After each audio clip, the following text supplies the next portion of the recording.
Good afternoon, and welcome to this next episode of Governance Dialogues. My name is Elisa Cole, and I'm the Managing Director of Governance Center, and I'll be your host for this episode again today.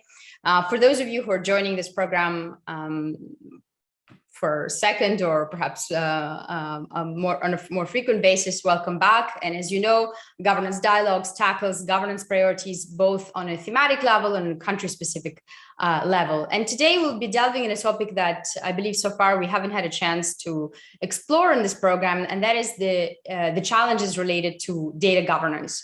And those challenges, as many of you know, are pervasive for both C-suite executives, but also for boards of technology companies, but also of banks, of insurance companies, and companies operating across sectors. How do you collect? How do you store? How do you exploit? But also, how do you share data? What should be the governance structure guiding or let's say, framing this process is such that it doesn't present specific risks? And the cost of, let's say, failed or failing data governance can be quite high, as we know from episodes that, as we've seen in LinkedIn, that saw the data associated with about 700 million accounts posted on a dark forum last summer, impacting more than 90% of its user base. We've seen examples, perhaps more dated examples, such as Yahoo, and others where they've lost or partially have exposed data related to about 3 billion accounts. We've also have cases with companies as progressive with their data policies as Facebook, where there was also a loss or partial loss of data, exposure of data related to more than 500 million accounts.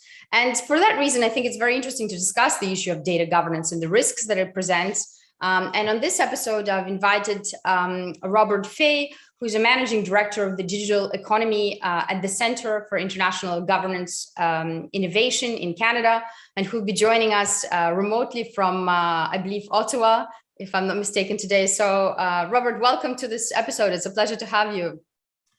Oh, well, thank you, Alyssa. Actually, your opening remarks are almost music to my ears because where I work, we're all about governance.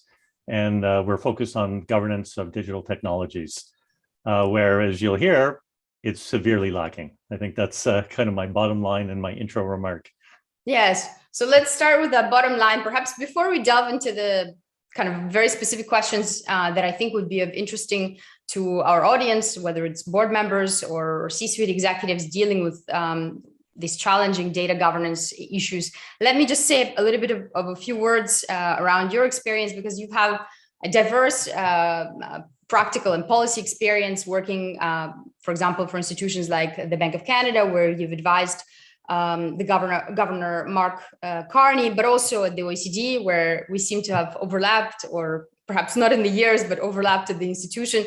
And so you have quite a wide sort of view on policies that governments have adopted in North America and in other jurisdictions on data governance issue. And I know you've written quite a bit on the subject, including that very latest, very recent paper that you've kindly shared that I'm assuming you'll be speaking about today. But let me sort of perhaps go to our first sort of opening question, ask you if you could share your principal preoccupations around data governance challenges, in particular as they concern social media platforms, because as it seems to me, at least, that that is a key risk, but perhaps extending to companies in the corporate sector more broadly.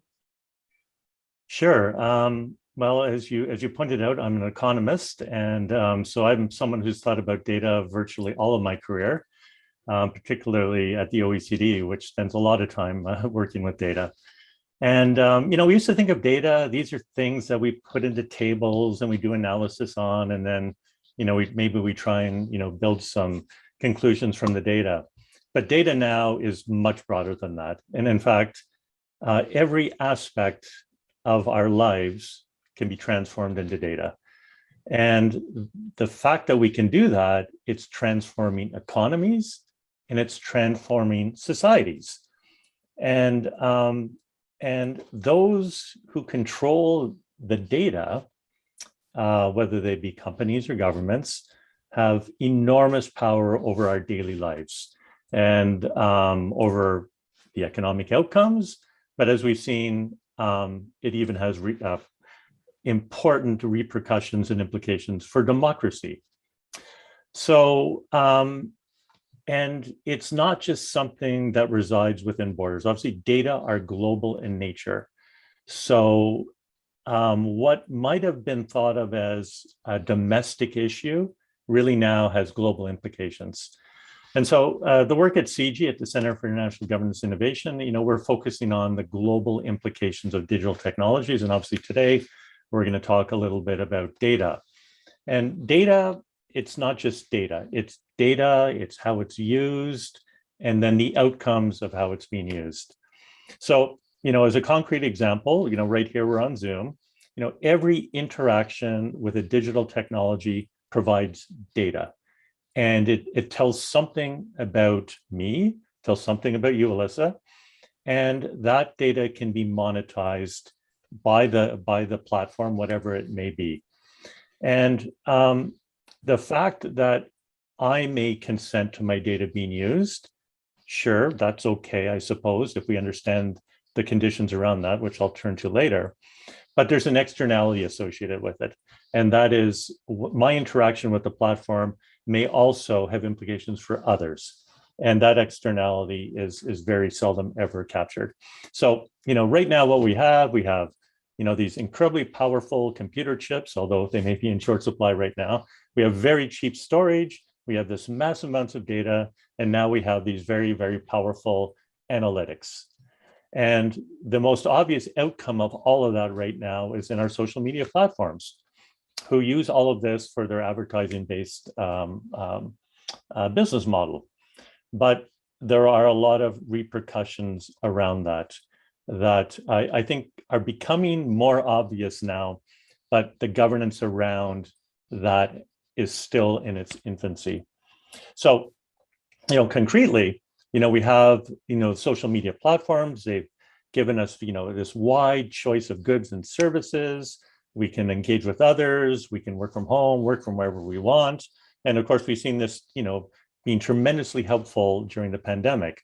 But at the same time, and during the pandemic, what we've also seen is the invasion of personal privacy. We've seen issues related to public safety, issues related to democracy, and even genocide in the past. And of course, Shoshana Zuboff has, talked about some of this with her work on surveillance capitalism. Yeah. But, if you let me keep going here, there is, how our personal data are being used, how our personal data may be combined with other data, how that may be used, as I say, domestically, internationally.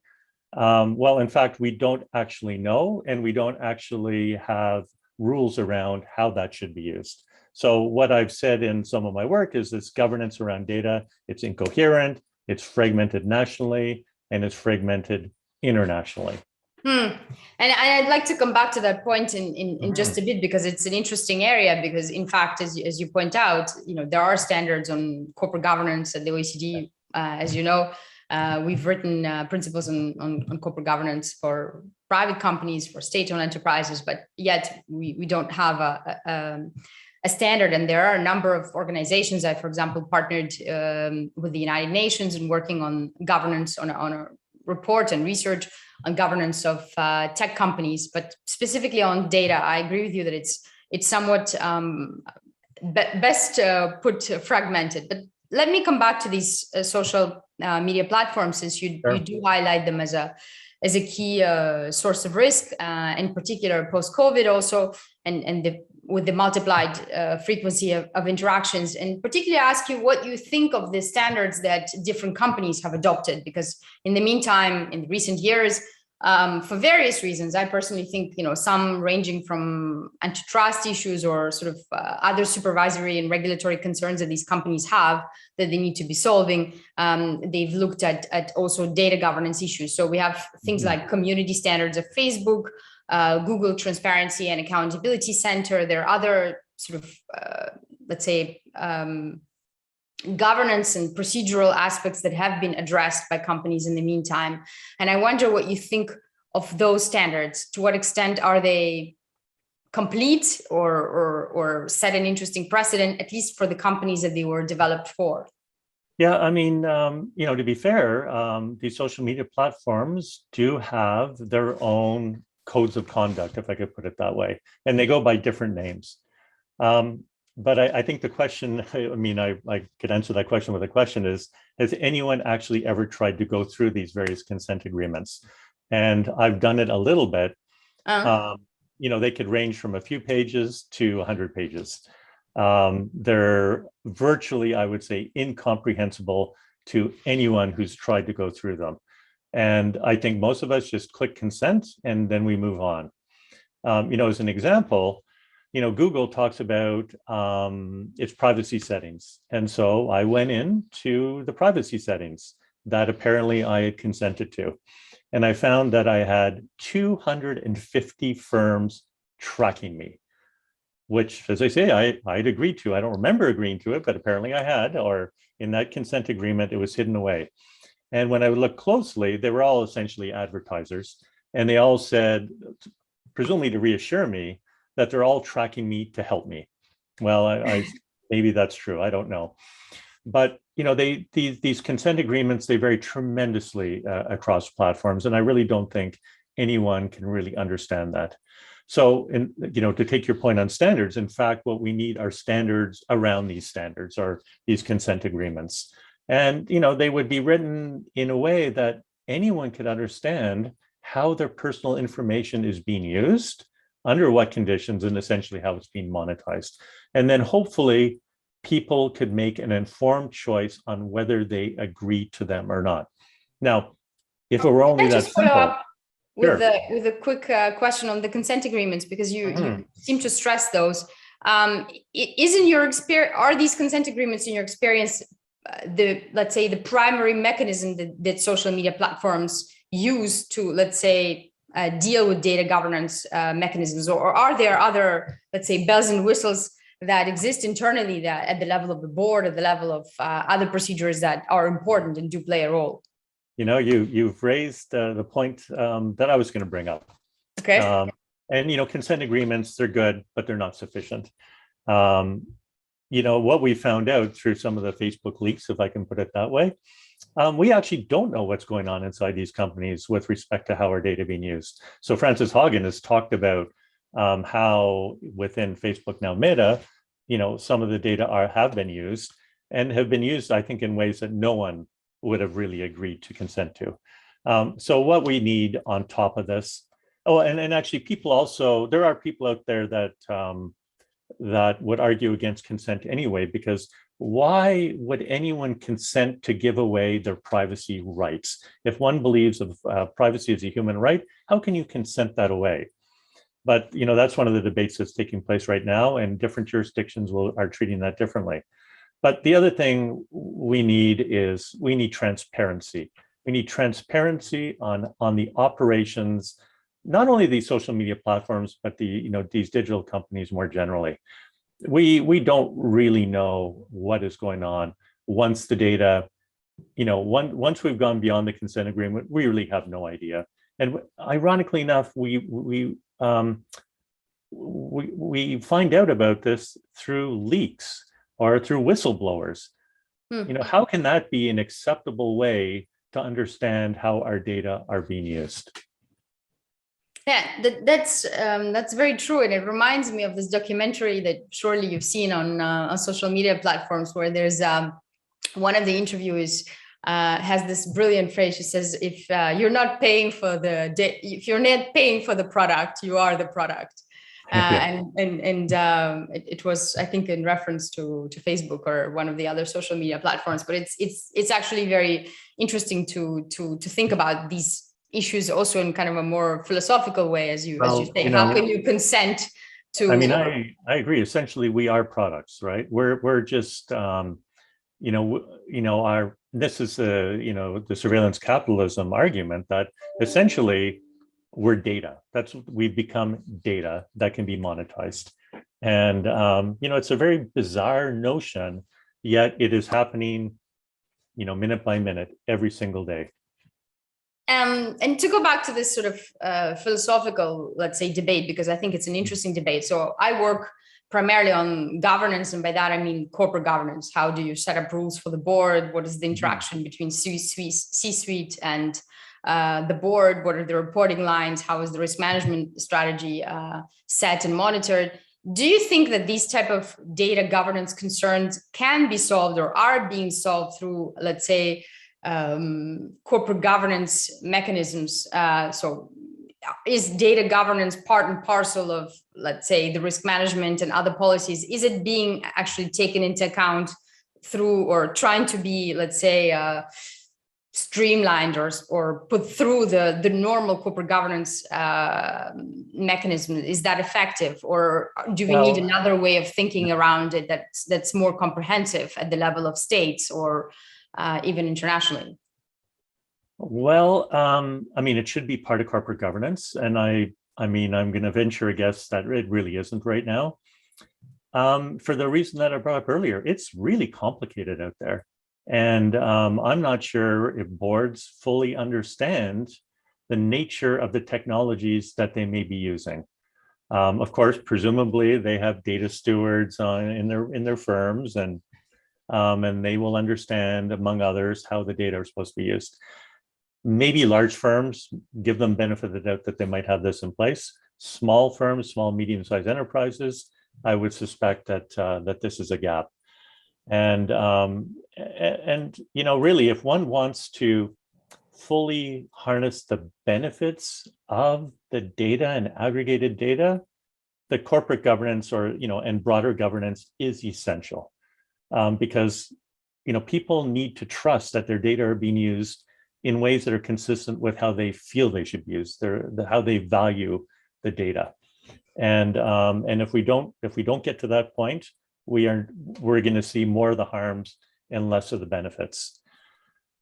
And in your work, I mean, I would like to switch to other topics, but just to stay for a second on this corporate governance issue, which is, as you know, close to my heart. In your work, are you seeing, because you've looked at for your report at so many different business models, are you seeing interesting mechanisms being adopted in terms of not just the consent agreements, but other governance mechanisms that put a little bit more of a, I don't like to use the word of straitjacket, but some sort of regulation around data governance that sets interesting precedent that can be served as a best practice, for example? Well, I mean, I think the debate has been really, what is the role of the firm versus the role of government? And I think, that's where the debate is right now. On the one hand, I think there's a lot of people who have called for more government regulation, if I can put it that way. And I'm one of them. I think, governments have a more important role to play than they have in the past. On the other hand, you get this notion of big brother. And unfortunately, I mean, we've seen big brother being played out in practice right now with how some of these technologies are being used by autocratic regimes, and in very harmful ways. On the other hand, though, of course, what are firms that have amassed all this data, these data on people? Like, what do you coin them? In fact, I would venture a guess. I can't prove it because, once again, there's a lack of transparency, but I would venture that the social media platforms actually know much more about us to an incredibly detailed level than the government could ever know. So we need to operate on both sides. We need to improve our corporate governance around data. But part of that is going to come through government setting regulations around certain things like transparency. But it also requires governments to update legislation. So, for example, privacy legislation in many countries, including Canada, is out of date. So Canada right now is moving forward with a second version of a bill to update privacy legislation that actually incorporates, big data. A lot of countries have not done that. We need more regulation around data and AI. Most countries do not have that.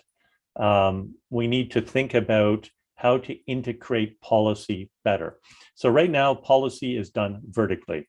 That's the way it's always been done. But the issues around the digital economy, the issues are horizontal in nature. So going back to our data can be used how it can be used has implications for us personally. So there's consumer protection issues, but aggregated data can be used around or in ways that people may not understand, but it has implications for, we've seen it, democracy, competition, trade. And so one needs to think about all of these issues together, but governments aren't set up to do that. So it creates a real challenge for policy on how to move forward. But there is a ray of light. So for example, in the United Kingdom, they've set up this digital regulation cooperation forum, which brings together the broadcast regulator, the privacy regulator, and the competition regulator to say that what happens in one area has implications for these other areas. So we need to talk about that. But now bring that to the international level. Like, how does one do that at the international level?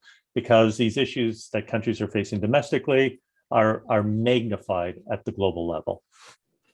Yeah, absolutely. And this interplay that you point out that on one hand, we don't necessarily want to hand over all our data that may be more than the companies collect, that may be more than we actually suspect, to government. On the other hand, government needs to regulate these firms, and this kind of tension between the two that I think also was echoed in some of the, if I remember correctly, Yuval Harari's interviews with the press when COVID came, and we talked about also digital tracing and what's going on in that world, which is. If I might interject too, because on regulation, I mean, almost every characterization I've heard of regulation is it's bad. And this is a notion that the companies certainly are putting forward. I remember Facebook a couple of years ago when they reported their financial earnings, they said, oh, our exorbitant profits. Now, this is me saying that, that's not them, but are going to take a hit because of regulatory costs that we're going to have to deal with. I mean, to me, I mean, there can be inappropriate regulation. There's no doubt about it. But I think the way forward is to think about how does regulation help data become what I would say less excludable. We want the benefits that come from aggregated data, but right now we're not getting them. We're not getting them for a lot of reasons, but ultimately data is excludable. People talk about the non-rivalrous nature of data, i.e. anyone can use it, but data are still there. It doesn't deplete the data, but it is excludable. And excludability comes from corporate power, i.e. the corporate giants have protected their data through maybe intellectual property provisions. They also have the skills to know how to manipulate the data and analyze the data. And but there's a whole world out there that can benefit from the data. So how do we put around the appropriate regulatory framework so that we can all benefit? And that's a big challenge. Absolutely. And I published a few pieces where I argued that actually the tech companies, in particular social media platforms, might require a whole different system of governance. Like, for example, we have in the banking sector, the banks are not regulated from a governance perspective in the same way that any other listed company would be. So perhaps a little bit more thinking on that and dealing with some of these very complex issues of excludability. And I actually think it would be fascinating to even look at, from a research perspective, at the rise of the companies whose very market capitalization or the very sort of corporate value is linked to data. How many of these companies are actually valued or more valued in terms of market cap today as opposed to 10 years ago? And is there actually, I would say, an argument or justification for perhaps looking at them or looking at their governance differently? And that sort of leads me to perhaps ask one or two last questions on the regulatory front, and particularly your proposal to create a digital stability board. If you could tell us a little bit more about that and the principal challenges that you see in coordinating regulation nationally or internationally in terms of this specific data governance issues that we've been talking about. Yeah, so it really follows up on your point about the financial sector, and so when as you mentioned, I was at the Bank of Canada At the time, I was working for Governor Carney when he took over chair of the Financial Stability Board. And so, and I saw how that institution ran. And so in the back of my mind, when I came to this job was, what sort of framework could we put in place to help, meet the challenges of this digital economy, but yet have these governance discussions at the global level. But even more than that, what I was thinking about at the time, and in the early 2000s, the financial sector, of course, exploded in size. And it exploded in size because, in part, of a light touch regulatory regime that everyone applauded. Everyone said, this is a great thing because it's going to allow deeper financial markets, financial innovation. Until 2008. Pardon? Until 2008. Yeah, well, exactly. And so all of these things were seen as good until people and of course the people running these companies, they were big, powerful figures that argued in this direction too. And so, and then of course, what happened in 2008, we realized that in fact, there was a lot of opacity in these financial markets. There were linkages that we didn't even envisage. And we had the financial crisis. And this is, the infamous phrase came out where, there were a lot of private gains and all the losses were socialized. So, do we want to have this? And so like, I was thinking about, these digital platforms, and I'm going, there's a lot of similarities here. We've got these powerful companies, there's network effects at play, there's linkages behind the scenes that we don't understand. There's a whole bunch of wizardry, not financial wizardry, but we'll call it AI wizardry taking place in the background. And we just don't know enough about it. So I said, well, maybe what we need is something analogous to the Financial Stability Board, which I just called the Digital Stability Board because it makes that link.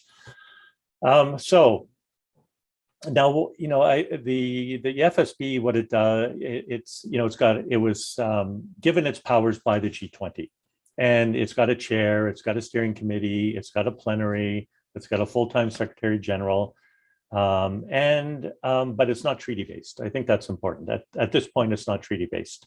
But I would argue over the years, it is undertaken vast reforms of the financial sector, and sometimes against, as I said before, like some very powerful lobbyists, but it's done it. And I think it's done it for a few different reasons. One, they've set up this institutional structure that brings together multi-stakeholders. So even though there may be central bankers and financial system regulators at the table, you've got various subgroups that reach out to other standard setting bodies and civil society and so on. And what it does is it sets these global standards and regulations for the financial sector that are voluntary, but via peer pressure are more or less implemented globally with some variation, to allow different circumstances in different countries. So broadly speaking, I said, well, I think that's a framework that could be applied to digital platforms as well, because there's just so many similarities. Now, there are challenges, as you might imagine.